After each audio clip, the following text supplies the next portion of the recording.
Cześć, z tej strony Kamil z Adventures No Limits. W czerwcu miałem przyjemność odbyć podróż po Europie Centralnej i zwiedzić takie kraje jak m.in. Austria, Liechtenstein czy Szwajcary.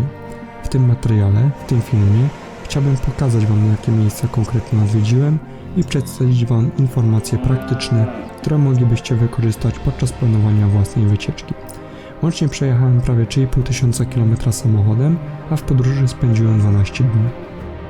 Z góry przepraszam za wszelkie przejęzyczenia czy za złą modulację głosową, ale jest to mój pierwszy film, gdzie podkładałem głos i muszę się jeszcze z nim trochę oswoić, tak jak z mikrofonem. Także dzięki za wyrozumiałość, ja nie przedłużam, zapraszam na krótki wstęp i słyszymy się niedługo.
Swoją podróż rozpocząłem z okolic Katowic.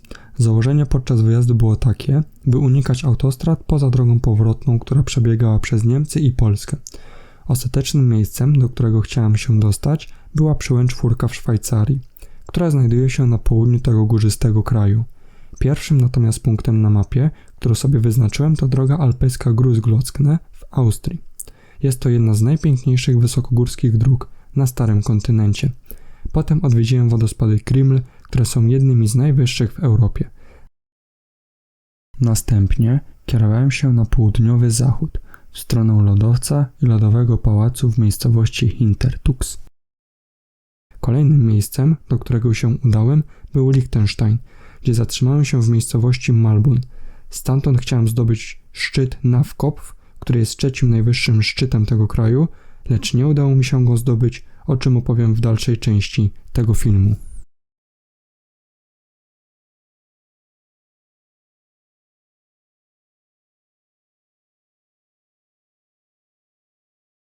Plan na pierwszy dzień był prosty. Przejechać przez Czechy w nocy, by uniknąć korków i dotrzeć do miasta Stockerau i poszukać w okolicy jakiegoś parkingu, gdzie mógłbym spokojnie przespać pierwszą noc. Dystans, jaki wtedy przejechałem, liczył około 350 km. Parking udało mi się znaleźć w okolicy zamku Kratzestein. Jest to zamek, który został wybudowany w latach 1874-1906 i jest czynny od poniedziałku do niedzieli w godzinach 10-16, a w niedzielę do godziny 17.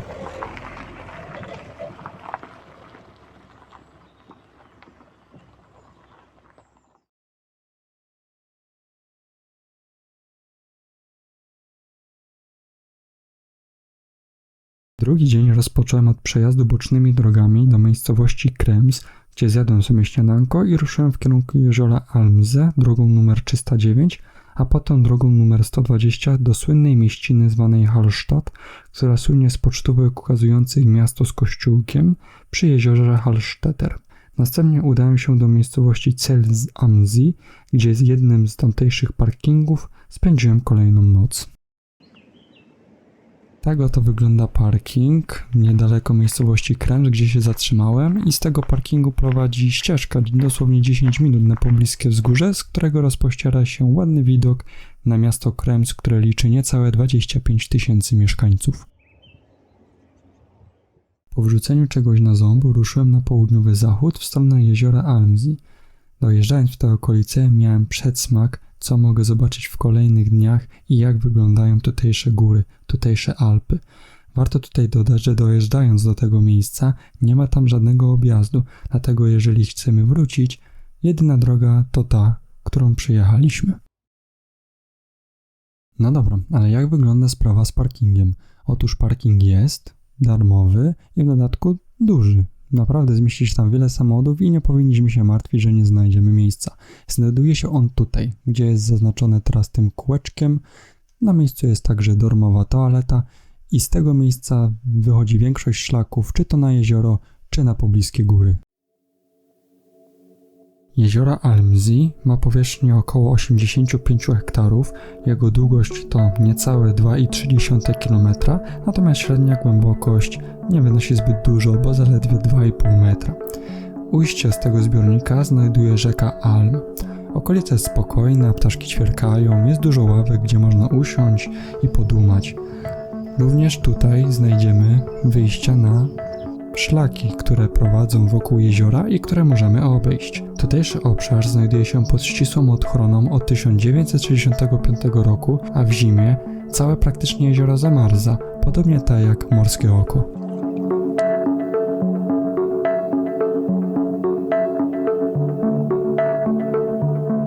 Po 2-godzinnym odpoczynku pojechałem do miasteczka Hallstatt, lecz z powodu remontów i licznych objazdów, które napotkałem jeszcze przed przyjazdem do jeziora Almsee, miałem prawie 1,5 godzinne opóźnienie. Chciałem uchwycić zachód słońca nad tutejszą okolicą, ale że przyjechałem późnym wieczorem, bo było po godzinie 20, obeszłem się smakiem. Ale i tak udało mi się zrobić parę ciekawych zdjęć, gdy w mieście zaczynają się świecić lampy, a krainę spowija mrok. Jedno z nich będziecie mogli zobaczyć za chwilę. Teraz, co tu widzicie, to tunel, który przebiega koło Hallstatt, a jego długość to niecałe 2 km. Oczywiście, jak chcemy, to możemy zjechać do miasteczka, po co paręset metrów są zjazdy na boczne parkingi z tunelu, ale ja wolałem oglądać mieścinę z drugiego brzegu. Miasteczko Hallstatt jest nieduże i liczy niecałe 8 000 mieszkańców. Moim zdaniem to dobrze, bo gdyby się rozrosło, to na pewno straciłoby swój klimat oraz urok. Jedną z tutejszych atrakcji jest kaplica, gdzie znajduje się kolekcja czaszek, a każda z nich jest podpisana nazwiskiem oraz profesją zmarłego. W pobliżu także znajduje się jedna z najbardziej znanych kopalni soli, która podobno powstała za czasów prehistorii w epoce brązu. Natomiast te parkingi, które teraz są zaznaczone kółeczkiem, to parkingi, na których stawałem, gdzie robiłem sobie przerwę oraz robiłem zdjęcia.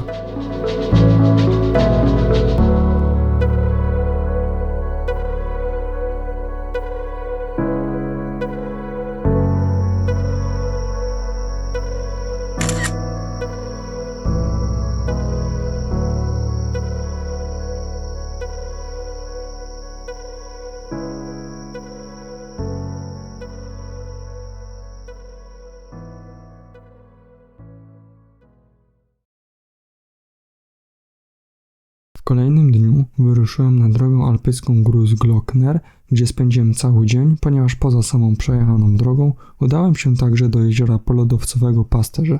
Natomiast w kolejnych dniach pojechałem nad wodospady Kriml, a następnie do pałacu lodowego Fintertux. Po pobudce o godzinie 4:30 rano i przejechaniu bramki wjazdowej parę minut po godzinie 5:30 ukazały mi się takie oto widoki.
Drogą alpejską Großglockner nazwano tak na cześć najwyższej góry w Austrii o nazwie właśnie Großglockner, która mierzy 3798 metrów nad poziomem morza.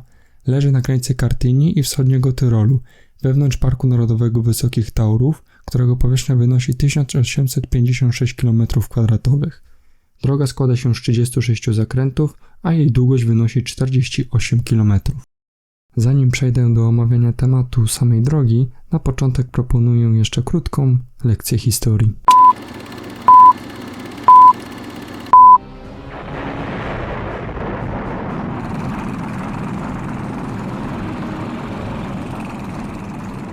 W 1924 roku, kiedy tylko nieliczni posiadali samochody, przedstawiono pierwsze plany budowy drogi wzdłuż góry Großglockner. W tamtym okresie plany te wzbudzały jedynie sarkazm, głównie dlatego, że Austria borykała się z problemami ekonomicznymi oraz społecznymi, które były spowodowane przez przegranie I światowej. No wiecie, YouTube nie lubi pewnych wyrazów, to wolę nie ryzykować. Dodatkowo Austria jako kraj skurczył się o 1/7 względem swojej dawnej poszedłej potęgi.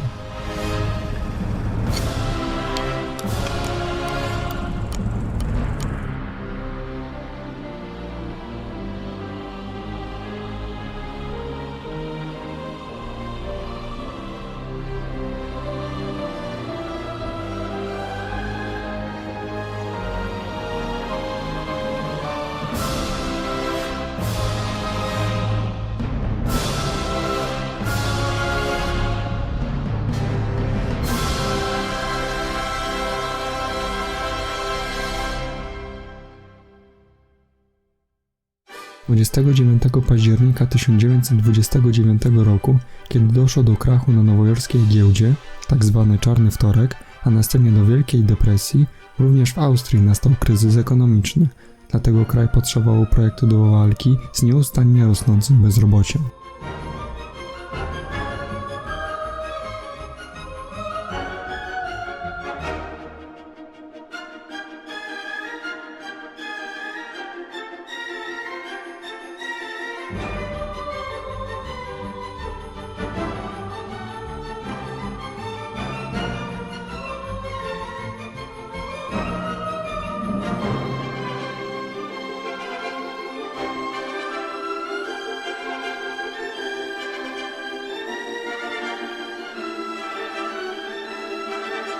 Rząd austriacki przejrzał ponownie plany tzw. Großglockner-Hohalpenstrasse i postanowił kontynuować pierwotne plany budowy z 1924 roku. Przyjął także, że szerokość drogi będzie wynosić 6 metrów, a nie tak jak wcześniej 3, z możliwością poszerzenia do 5 metrów.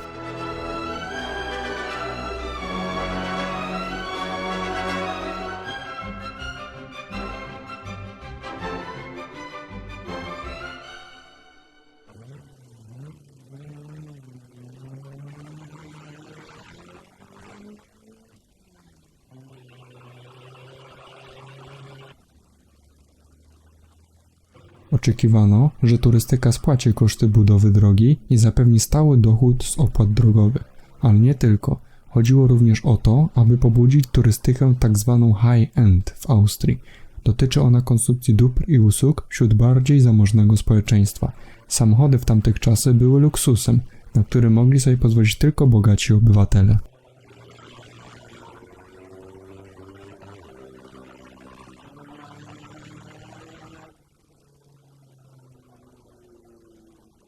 W 1930 roku, 30 sierpnia o godzinie 9:30 zdetonowano pierwszy ładunek wybuchowy pod przyszłą wysokogórską drogę Großglockner. Szosa ta zawdzięcza swoje powstanie inżynierowi drogowemu Francowi Walackowi i Francowi Rechrolowi, ówczesnemu gubernatorowi Salzburga. Oni też jako pierwsi przejechali żwirową drogą już w 1934 roku, kiedy nie było jeszcze ukończona. Dzięki blisko 4000 robotników 3 sierpnia 1935 roku ukończono budowę drogi i tego dnia została oficjalnie otwarta.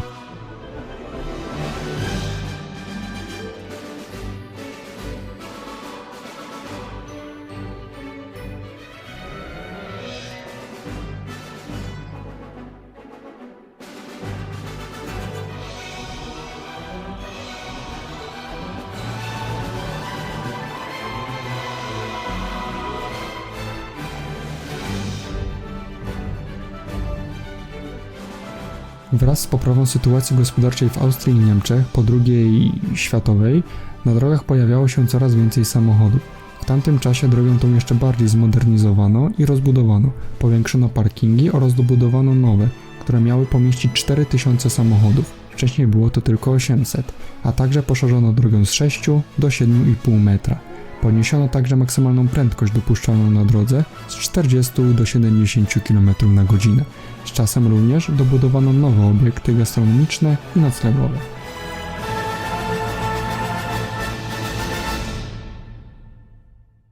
Przygotowując się na przejazd wysokogórską drogą Großglockner, warto mieć na uwadze kilka rzeczy.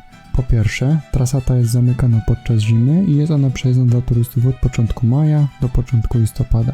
Chociaż czas, kiedy trasa zostaje otwarta oraz zamknięta, jest uzależniony od warunków pogodowych i może ulec zmianie. Dlatego warto sprawdzać datę otwarcia na oficjalnej stronie, którą oczywiście podlinkuję w opisie.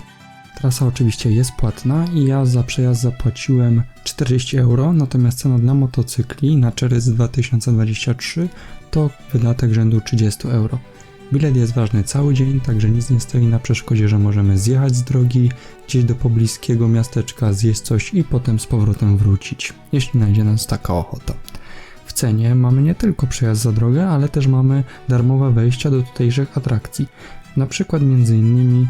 do obserwatorium turystycznego, które powstało dzięki rodzinie Swaworskich. Należy także mieć na uwadze godziny otwarcia drogi, które są następujące. Od początku maja do 31 maja możemy wjechać od godziny 6 do godziny 20, od 1 czerwca do 31 sierpnia od godziny 5:30 do 21, od 1 września do początku listopada od godziny 6 do godziny 19:30. Pamiętajmy jednak, że ostatni możliwy wjazd jest 45 minut przed zamknięciem drogi. Warto mieć na uwadze fakt, że pogoda w Alpach może się zmieniać w krótkim czasie. Wiosną i późną jesienią można doświadczyć sporadycznych, ale krótkich opadów śniegu.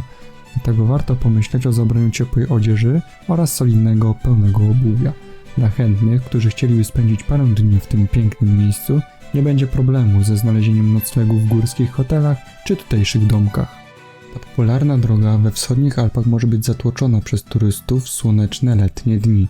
Dlatego o wiele lepszym pomysłem jest wybrać się poza sezonem, między majem a czerwcem lub między październikiem a listopadem. Dobrze jest unikać także weekendów oraz dni świątecznych, ponieważ droga jest popularna również wśród mieszkańców. Inną alternatywą jest zatrzymanie się na noc w jednym z hoteli lub chatek położonych na przełęczy niedaleko szosy. Następnie dla maksymalnej przyjemności z jazdy lepiej wcześniej wstać i wyjechać na przełęcz o 5, 6 czy 7 rano, tak by inni kierowcy nas nie rozpraszali, a my byśmy mogli się delektować pięknymi widokami.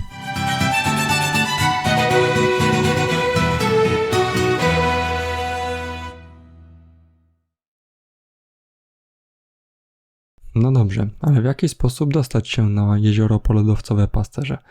Otóż musimy się dostać na parking, który znajduje się niedaleko obserwatorium. Stamtąd prowadzi jeden szlak, a mianowicie czerwony, który prowadzi też do samego lodowca, co wam teraz pokazuje animacja krzyżyka. Żeby się tam dostać, musimy zjechać na rondzie pierwszym zjazdem i odbić od głównej drogi parę kilometrów. Natomiast druga strzałka, która wam się wyświetla, to ta droga prowadzi już do wyjazdu. Szlak nie jest specjalnie trudny, jest dobrze oznakowany i nie ma jakichś trudnych podejść. Jedynie gdy już zejdziemy do jeziora i będziemy chcieli z powrotem wrócić na parking, to czeka nas niecałe 1,5 godzinna wspinaczka z powrotem do góry. Także osoby ze słabszą kondycją będą musiały robić częstsze przerwy. Ale na tle takich pięknych widoków przerwa 10 czy nawet 20 minut to sama przyjemność. Lodowiec Pasterze jest najdłuższym lodowcem w Alpach Wschodnich, ale jego długość z każdym rokiem niestety się zmniejsza, o czym informują nas tutejsze tabliczki, a jedną z nich mogliście zobaczyć przed chwilą. Po powrocie do samochodu i uwolnieniu się od tłumów turystów, droga tak mi się spodobała, że przejechałem się nią jeszcze raz. Dla miłośników motoryzacji przydatną informacją może być to, że jeździ tutaj naprawdę dużo obklejonych samochodów, prototypów. Także paparazzi motoryzacyjni poczułem się tutaj jak w domu. No chyba, że ja miałem akurat takie szczęście, że w przeciągu jednego dnia widziałem ponad 10 takich samochodów, a sportowych aut też tu nie brakuje. Także podsumowując, moim zdaniem naprawdę warto wydać te 40 euro raczej i przejechać się tą piękną, jedną z najwyżej położonych dróg w Europie.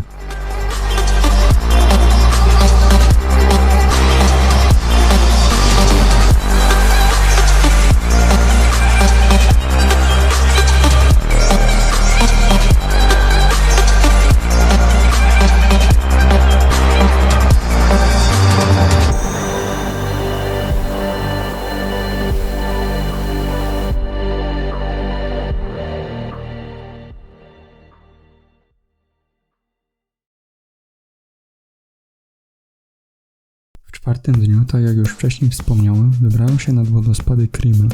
Dystans jaki dzieli drogę alpejską Großglockner, a wodospady Krimml wynosi niecałe 130 km. Także ten dystans przejechałem w nocy, by rano być już na miejscu, umyć się, zjeść coś, umyć ząbki i być już o godzinie 9 przy wodospadach, ponieważ o tej godzinie są otwarte. Wodospady Krimml mierzą 385 metrów wysokości i składają się w sumie aż z 9 punktów widokowych. Na miejscu jest wiele parkingów, ale ja osobiście polecam parking numer 4. To ten, który Wam się zaznaczył teraz w kółeczku. Dlaczego? A to dlatego, że jest to jedyny parking, na który można kupić bilet wstępu i bilet za parking w jednym miejscu, a konkretnie w tym budynku, który pokazuje Wam teraz strzałka. Potem tylko przy wejściu wystarczy pokazać bilecik i wszystko zrobione. No i w taki sposób oszczędzacie 14 euro, ponieważ w pakiecie zawsze taniej. Jeżeli zaparkujecie gdzie indziej, to płacicie 14 euro za całą dniówkę postoju, plus drugie 14 euro za wejściówkę, jeżeli jesteście osobą dorosłą. W kasie dostajecie taki oto żetonik, który po wrzuceniu w maszynę, która znajduje się na parkingu, otworzy Wam szlaban, ale gdy do niego dojedziecie, miejcie jeszcze przy sobie bilecik, żeby zeskanować kod kreskowy. Bo Wam nie powiedziałem, ta maszyna, która przyjmuje żetony i szlaban, znajdują się w dwóch różnych miejscach. Także na początku musicie podejść do maszyny, wrzucić żeton, a następnie wyskoczy Wam komunikat, że do pół godziny musicie zeskanować kod kreskowy z biletu przy szlabanie i wtedy możecie dopiero wyjechać. Ale na spokojnie, jak będziecie na miejscu, na szczęście jest tam wszystko dobrze oznakowane, także połapiecie się co i jak. Wracając do mapki, jak na nią patrzycie, to polecam ten szlak po Waszej lewej stronie. Potem po prawej prowadzi cały czas praktycznie przez las i nie zobaczycie wodospadów. Natomiast po przejściu tego szlaku, jeśli będziecie mieli nadal siły, to warto byście przeszli ścieżką wzdłuż rzeki. Widoki są tam naprawdę śliczne. Jest to typowa dolina z rozległymi łąkami, na których pasą się krowy, a w oddali roztaczają się widoki na ośnieżone Alpy. Sam doszedłem do Solm-Alm, gdzie zrobiłem sobie przerwę, porobiłem parę zdjęć, a następnie wracałem z powrotem na parking.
Osobiście polecam to miejsce, szczególnie dla rodzin z dziećmi.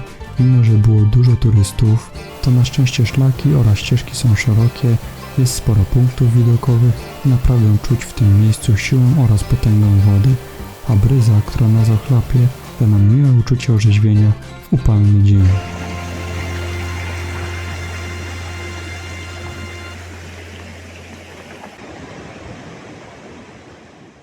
I Tak minął dzień 4. Z miejscowości Kryml pojechałem do Hintertux, by odwiedzić tamtejszy pałac lodowy i nacieszyć oczy nieco innymi, bardziej zimowymi widokami.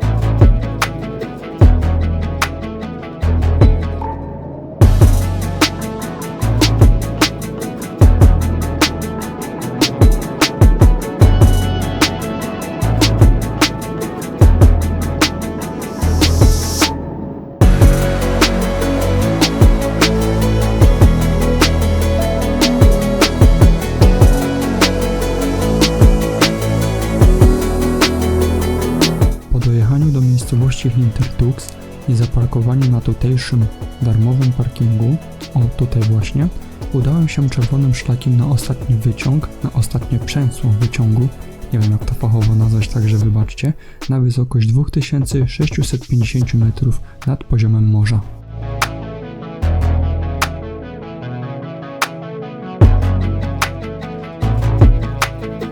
Gdy już skończy się nam czerwony szlak, będziemy musieli przejść drogą gruntową do pobliskiego ośrodka. Ja tam zrobiłem sobie przerwę, posiliłem się i kupiłem bilet na kolejkę linową. Nabyć go możecie w kasie takiego jakby mini supermarketu, który znajduje się wewnątrz budynku, a następnie musimy przejść do wyciągu, który nas wywiezie na wysokość 3250 metrów.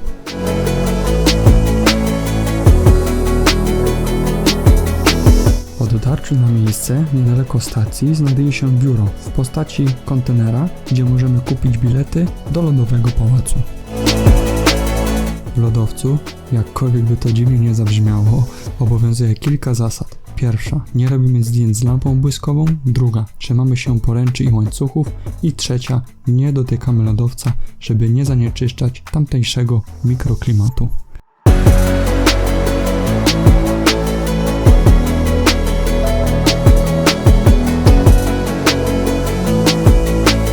Ze stacji rozciągają się naprawdę piękne widoki na tutejsze Alpy. Dla tych, którzy lubią sporty zimowe, ucieszy zapewne fakt, że można tu zjeżdżać na nartach oraz na deskach snowboardowych.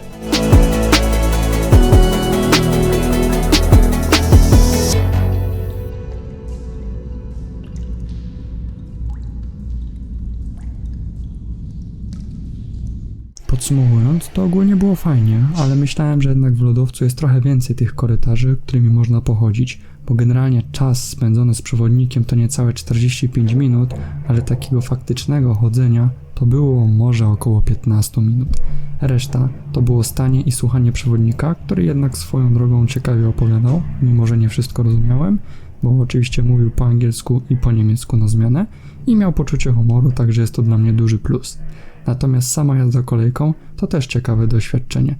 Przejazd w jedną stronę trwa około 5 minut, a widoki są naprawdę niezapomniane. A jak wygląda sprawa w kwestii szlaku? Otóż szlak sam w sobie nie jest specjalnie trudny. Trzeba mieć jednak na uwadze fakt, że nawet w lato zalega tam śnieg i przez to ja sam parę razy zboczyłem z drogi, bo nie widziałem żadnego oznaczenia. Drzew w wyższych partiach nie ma, więc szlak malowany jest na kamieniach, które często są pokryte śniegiem. Także pamiętajcie o dobrych górskich butach, rękawiczkach, okularach przeciwsłonecznych, filtrze na twarz, jeżeli nie chcemy mieć jej poparzonej, i ochraniaczach trekkingowych, które profesjonalne są zwane jako stuktuty trekkingowe. Jeżeli chcecie, tak jak ja, udać się do Pałacu Lodowego Piechty z miejscowości Hintertux, która leży na wysokości 1500 metrów nad poziomem morza i z wysokości 2650 na 3250 metrów wjechać kolejką i wrócić tak samo, tylko że na odwrót, to musicie liczyć na taką wycieczkę cały dzień. Ja wyszedłem o godzinie około 6:30, a z powrotem na parkingu byłem o godzinie 18. Z tym, że ja po górach chodzę spokojnie, nie gonię. Robię przerwy na zdjęcia, czy to na ujęcia. A jak się idzie szlakiem na terenie lasu, który graniczy z miasteczkiem, wychodziłem i schodziłem tym samym szlakiem i powiem wam, że całkiem przyjemnie mi się nim szło. No i nie było zbyt wielu turystów. W przeciągu dnia, jak może powiedziałem halo albo czus do 8-10 osób, to było wszystko.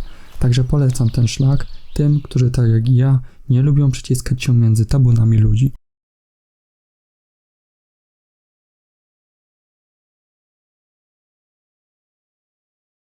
Większość kolejnego dnia spędziłem za kierownicą.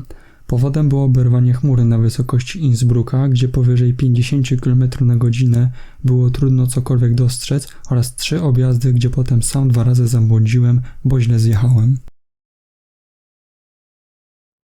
Także mimo, że droga liczyła nieco ponad 300 km, do Malbunu dojechałem dopiero na wieczór.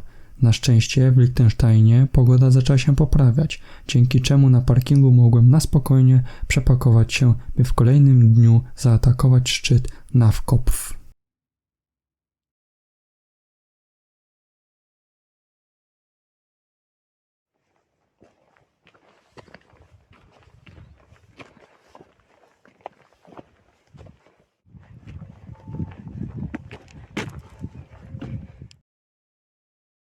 Dzień zapowiadał się naprawdę wyśmienicie. Słoneczko świeciło i wiał delikatny, orzeźwiający wiatr.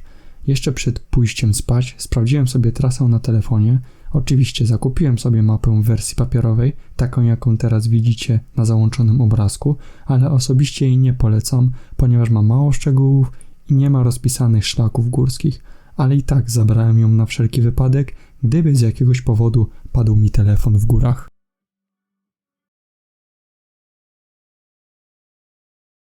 Osobiście korzystałem z aplikacji mapy.3CZ, którą polecam. Już wcześniej mogliście ją zobaczyć, jak pokazywałem trasę, na przykład na lodowiec Pasterze. W Malbunie jest naprawdę wiele miejsc parkingowych. Ten oto tutaj jest dla kempingów i jest on płatny, natomiast ten drugi, którego teraz pokazuje strzałka, jest dla samochodów wszelakiej maści i jest on darmowy. Z Malbunu prowadzą 3 szlaki: czerwony, zielony oraz żółty w stronę Navkopf. Jednak potem dochodzimy do rozstaju szlaków. Żółty idzie prosto, co teraz pokazuje strzałka, a czerwony i zielony wiją się przez kosodrzewinę. Gdy już przejdziemy te tak zwane zasieki w cudzysłowie, kierujemy się następnie w stronę schroniska niebieskim oraz czerwonym szlakiem.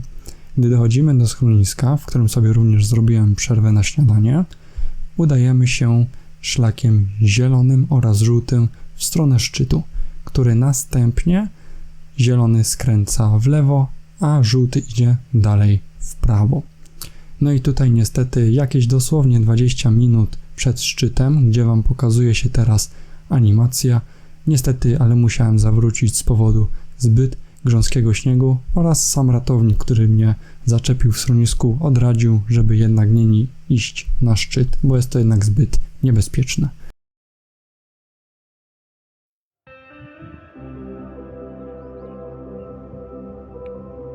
Tak robi świstak, gdy wyczuwa zagrożenie.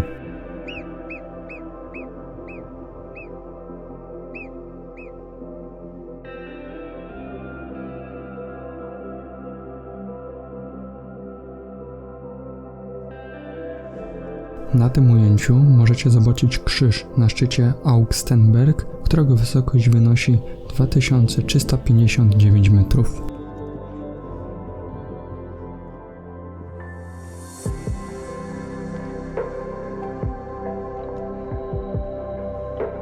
Natomiast co do szlaku, to widzieliście? Uciekającego świstaka?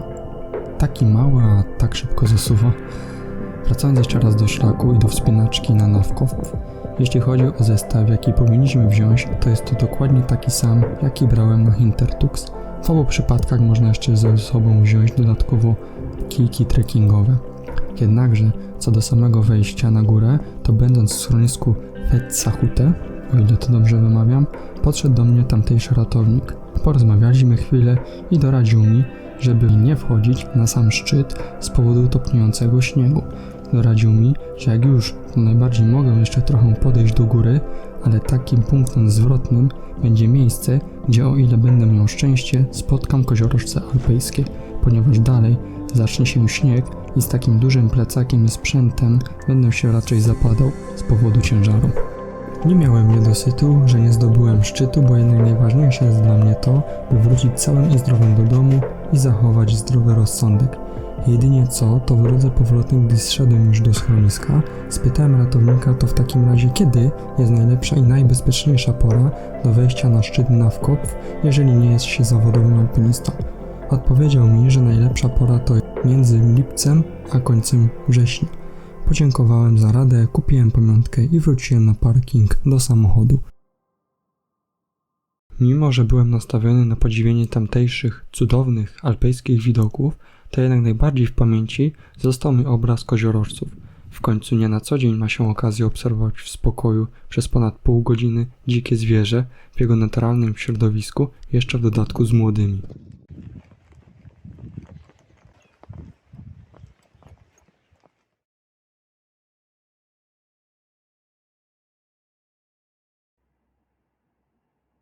W dniu 10 musiałem przedostać się z Malbunu do Valmasino, leżącego w północnej części Włoch. Obrałem trasę prowadzącą przez Szwajcarię, lecz że miałem na to cały dzień, a trasa liczyła niedużo ponad 300 km, wybrałem się najpierw do Davos, następnie kierowałem się na południe, a potem na wschód w kierunku miasta Livigno. To już na terenie Włoch. Po drodze do Valmasino zrobiłem sobie jeszcze przystanek niedaleko wsi Eita. Był to dla mnie taki trochę spontan, jeśli chodzi o wybór tej drogi i myślałem, że to będzie bardziej taka trasa zwykła, bez jakichś bajecznych widoków, ale na szczęście myliłem się.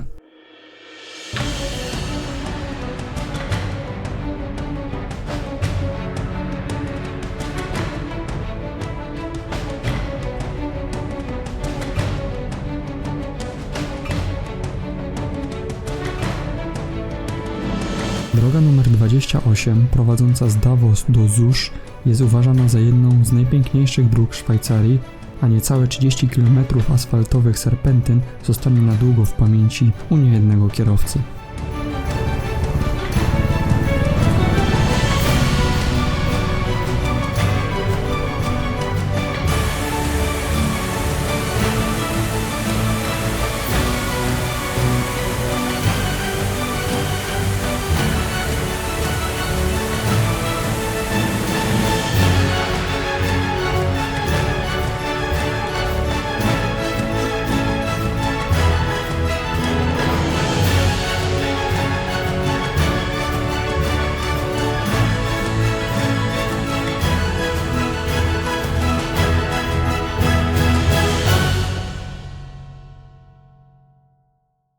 Odcinek drogi numer 28, który widzicie, wije się na terenie przełęczy Fluella, która usytuowana jest na wysokości 2383 metrów nad poziomem morza.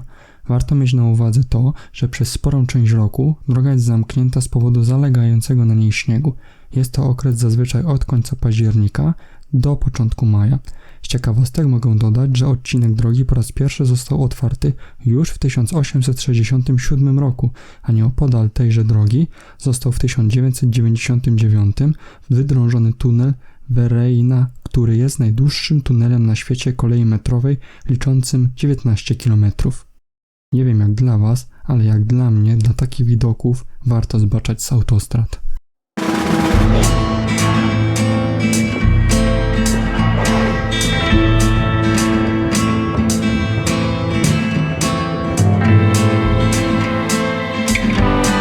Po spędzeniu paru godzin na terenie przełęczy i zachwycaniem się tamtejszym odcinkiem drogi, przyszedł czas, by ruszyć dalej. Wsiadłem w samochód i ruszyłem w stronę Włoch. Kierowałem się drogą numer 27, a następnie numer 29. Paręnaście kilometrów przed miejscowością Rosa jest droga o nazwie Forcala di Livigno.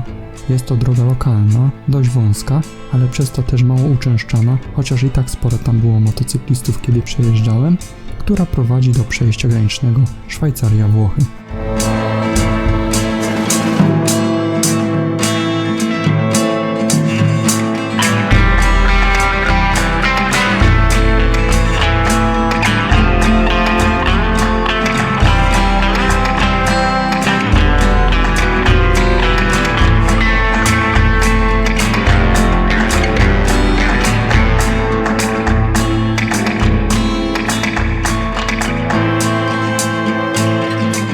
Po przekroczeniu granicy od razu czuć, że nie jesteśmy już w Szwajcarii. Drogi we Włoszech są bardziej dziurawe, a i nie jeden tunel zapewne pamięta jeszcze czasy Mussoliniego. Jednym słowem, no jest bardziej skromnie i nie da się tego ukryć, ale i tak frajda z jazdy pozostaje ta sama.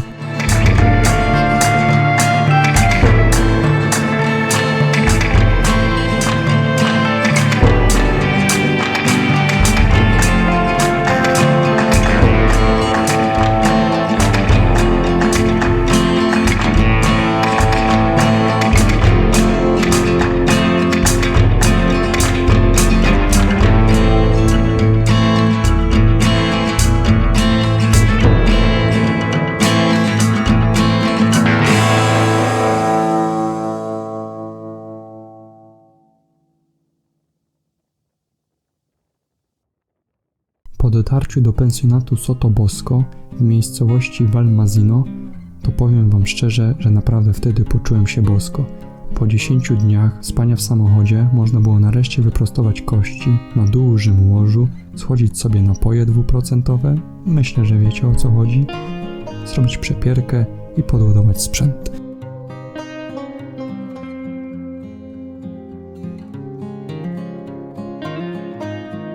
W przedostatnim dniu mojej podróży miałem do odwiedzenia 2 miejsca: Przełęcz Świętego Gotarda oraz Przełęcz Furka, które znajdują się na terenie Szwajcarii.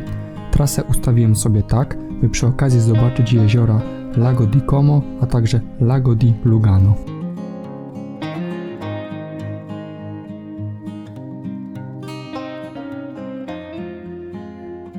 Dzień zaczął się dla mnie o godzinie 9. W końcu trzeba było odespać te 1,5 tygodnia przespane w aucie. 30 stopni w cieniu, delikatny wiaterek i pojedyncze chmury na niebie. O, a tak przy okazji wyglądają radary we Włoszech. Myślę, że przyda wam się taka informacja, wybierając się do tego kraju. Wracając jednak jeszcze do pensjonatu. Sottobosco, zlokalizowany w spokojnej okolicy. Pokój był posprzątany i wszystko było poukładane. Bezpłatne Wi-Fi, lodówka, prysznic i balkon. Nawet był telewizor, ale nie włączałem, bo nie przejechałem tyle kilometrów, by oglądać lokalną kablówkę. A śniadanie? Wyśmienite. Jogurty, ciastka, rogaliki, suchary, suszone owoce, herbata, kawa, cappuccino. Nie będę ukrywać, że troszkę się porozpieszczałem tym śniadaniem. Bardzo pozytywnie zaskoczył mnie nie tylko pensjonat, ale również obsługa. Właścicielka apartamentu za każdym razem, gdy mnie widziała na korytarzu, pytała się, czy trzeba mi coś przynieść, czy może chce coś do picia. Ja akurat zawsze poprosiłem wodę i dostawałem ze 2-3 butelki, więc jedną wypijałem, a 2 sobie chowałem do swojej lodówki. Także jeszcze raz naprawdę bardzo polecam ten pensjonat, a link oczywiście do tego apartamentu znajdziecie w opisie tego filmu. Po wyjechaniu z Włoch i przedostaniu się na teren Szwajcarii, kierowałem się na północ, w stronę przełęczy Świętego Gotarda. Jest to jedna z najbardziej znanych przełęczy alpejskich, znajdująca się na wysokości 2106 metrów nad poziomem morza. Na tej przełęczy znajdują się 2 drogi. Jedna bardziej nowoczesna, że tak to nazwę, szeroka, z asfaltową nawierzchnią, oraz druga, o wiele starsza, która jest wyłożona bazaltową kostką, składa się z licznych serpentyn i znana jest bardziej jako tremola. Ciekawostka, słowo tremola po katalońsku oznacza drżeć i po przejechaniu tą drogą stwierdzam, że ta nazwa doskonale do niej pasuje. Tutaj również należy pamiętać, że ten 22-kilometrowy odcinek jest nieprzejezdny zimą z powodu zalegającej na jezdni śniegu. Alternatywą dla tej drogi jest nowo powstała droga o numerze 2 lub skorzystanie z tunelu Gotthard-Basis Tunnel, który jest najdłuższym tunelem na świecie, mierzącym aż 57 km, który został otwarty w 2016 roku. Po przejechaniu tego krótkiego, ale w miarę wymagającego odcinka i zatankowania samochodu, kierowałem się w stronę przełęczy Furka, która jest oddalona niecałe pół godziny drogi od przełęczy Świętego Gotarda. Plan był taki, by zdążyć na zachód słońca, ale pogoda kolejny raz spłatała mi figla. Przez cały wieczór padało, a potem jeszcze przez krótki czas grzmiało. Ale nie ma tego złego. Dzięki temu, że za dnia się wypadało, w nocy było praktycznie bezchmurne i udało mi się zrobić parę naprawdę dobrych zdjęć ukazujących tutejsze rozgwieżdżone niebo, które będziecie mogli zobaczyć później. Przełęcz Furka jest jedną z najwyższych i najpiękniejszych przełęczy górskich w Szwajcarii. Droga ta rozciąga się na wysokości 2429 metrów nad poziomem morza na terenie 2 kantonów, Valais oraz Uri. Jest również uważana za jedną z najniebezpieczniejszych i najtrudniejszych dróg w Europie. Podczas przejazdu tą malowniczą drogą możemy podziwiać widoki na lodowiec Rodan, wąwóz Schollen czy szczyt Galenstock. Przełęcz 4 ma niecałe 32 km długości i to właśnie tutaj znajduje się słynny Hotel Belvedere. Niestety już nieczynny, tylko został sam budynek jako taka atrakcja. To, co Wam się teraz podświetla na czerwono, to linia kolejowa łącząca miasto Rilp z Gleszcz. W okresie zimowym pociągi z tych miejscowości transportują samochody, ponieważ jak wiele innych przełęczy i dróg przez nich przejeżdżających są zasypane w zimie i są nieprzejezdne.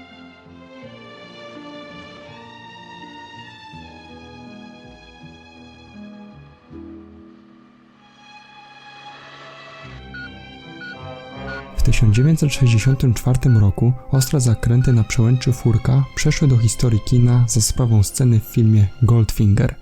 Rozegrał się tam pościg między Astonem Martinem DB5 Jamesa Bonda, wtedy go grał Sean Connery, a Fordem Mustangiem prowadzonym przez Tianę Mallet, której jedyna rola aktorska przypadła właśnie w filmie Goldfinger.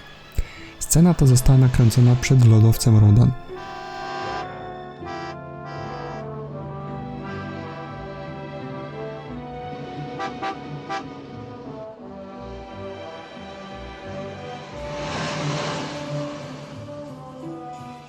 Jeśli chcecie się poczuć jak James Bond, możecie odwiedzić kultową stację benzynową Andermatt, gdzie Bond i Tilly rozstają się po nieudanej próbie zamachu na Goldfingera.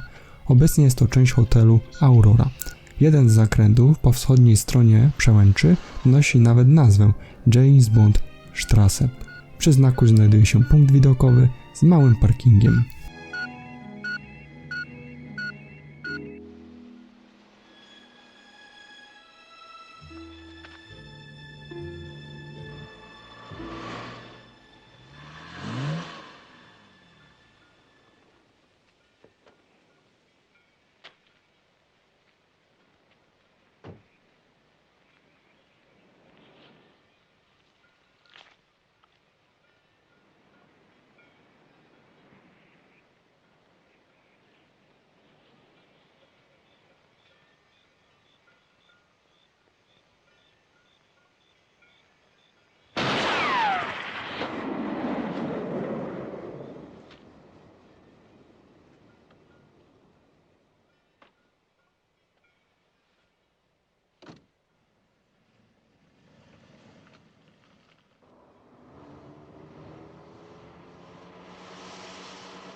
Right? Here, let me help you. You know you're lucky to be alive. No thanks to you. You should have pulled over further. Look at them! A double blowout. I've never seen one of these before. How could new tires? A defect of some kind, most likely. Anyway, I'm so glad it's only the car and not you. You don't look like the sort of girl who should be ditched. Never mind that. Please take me to the nearest garage. Certainly. By the way, my name is Bond. As quickly as possible.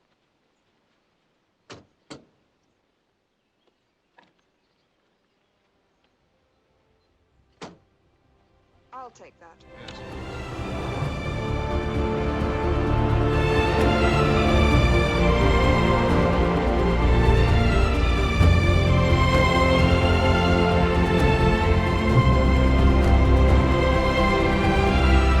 Droga prowadzi prowadząca na przełęcz z miejscowości Gleszcz jest szeroka i ma 2 pasy ruchu, natomiast od strony Wilp jest węższa i czasami trzeba się zatrzymać, by 2 samochody mogły się wyminąć. W weekendy i w sezonie wakacyjnym na trasie panuje większy ruch.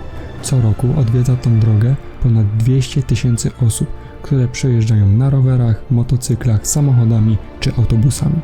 Jest to trasa z niesamowitymi widokami, lecz trzeba pamiętać, że posiada dużą ilość ostrych zakrętów. Droga jest jednak dobrze oznakowana. Należy mieć także na uwadze czynniki atmosferyczne.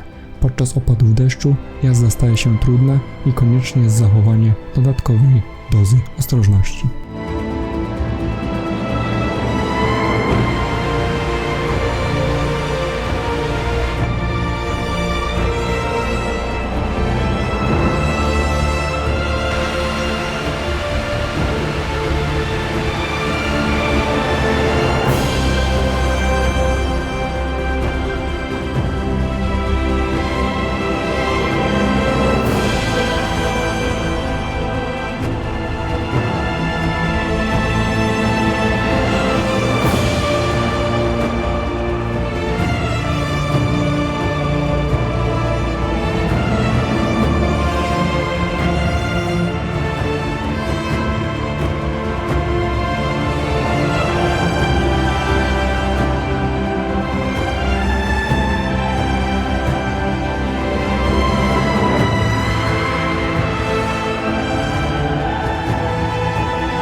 No i tak zbliżamy się do końca mojej podróży. Powrotna droga składała się z niemieckich autostrad, którymi się kierowałem na Wrocław, a potem jechałem A4 w stronę Katowic. W tym momencie nie pozostaje mi nic innego, jak pożegnać się z Wami i podziękować za wspólnie spędzony czas. Będzie mi bardzo miło, jeśli pozostawisz jakiś komentarz pod filmem, w którym mógłbyś podzielić się spostrzeżeniem, co mógłbym poprawić w przyszłości, by moje kolejne filmy były jeszcze lepsze. Dziękuję Wam jeszcze raz za uwagę. Z tej strony Kamil. Trzymajcie się ciepło i mam nadzieję, że do następnego. Cześć!